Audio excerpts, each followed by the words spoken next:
Hello बच्चों, let us read this question.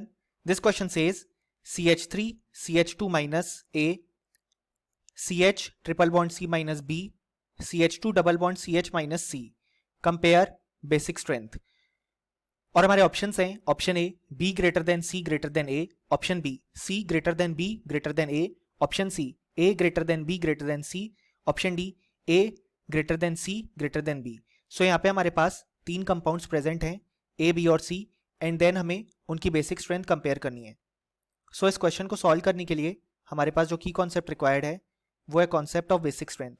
अब यहाँ पे जो किसी भी स्पीशीज हमारे पास प्रेजेंट है उसकी बेसिक स्ट्रेंथ जो होती है वो होती है directly proportional to the lone pair donating ability. यानी कि जो स्पीशीज जितना ज्यादा लोन पेयर डोनेट करना चाहेगी उसकी बेसिक स्ट्रेंथ हमारे पास उतनी ही ज्यादा होगी.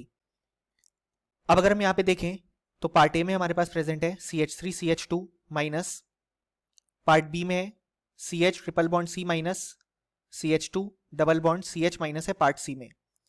सो हम जानते हैं कि हमारे पास यहाँ पे पार्ट ए में sp3 कार्बन पे नेगेटिव चार्ज या बेसिकली लोन पेयर प्रेजेंट है, पार्ट बी में sp कार्बन पे है और पार्ट सी में sp2 कार्बन पे. अब हम जानते हैं कि जो हमारे पास sp कार्बन होता है उसकी इलेक्ट्रोनेगेटिविटी sp2 एंड उसकी इलेक्ट्रोनेगेटिविटी sp3 से ज्यादा होती है, क्योंकि यहाँ पे हम देख सकते हैं कि sp कार्बन में जो परसेंट एस कैरेक्टर है वो है 50%, sp2 में 33.33% और sp3 में 25%. जितना ज्यादा एस कैरेक्टर होता है उतना ज्यादा स्फेरिकल नेचर इंक्रीज होगा, यानी कि न्यूक्लियस की तरफ अट्रैक्शन इंक्रीज होगा. सो इसी कारण से जो इलेक्ट्रॉन है वो न्यूक्लियस से अट्रैक्टेड होता है, तो जो sp कार्बन है वो ज्यादा इलेक्ट्रोनेगेटिव होता है. यानी कि जो पार्ट बी में लोन पेयर प्रेजेंट है वो बाहर डोनेट सबसे कम होना चाहेगा क्योंकि वो इलेक्ट्रोनेगेटिव कार्बन पे प्रेजेंट है. सो कार्बन उसे अपने पास ही रखना चाहेगा. सो इसकी बेसिक स्ट्रेंथ सबसे कम हो जाएगी पार्ट बी की.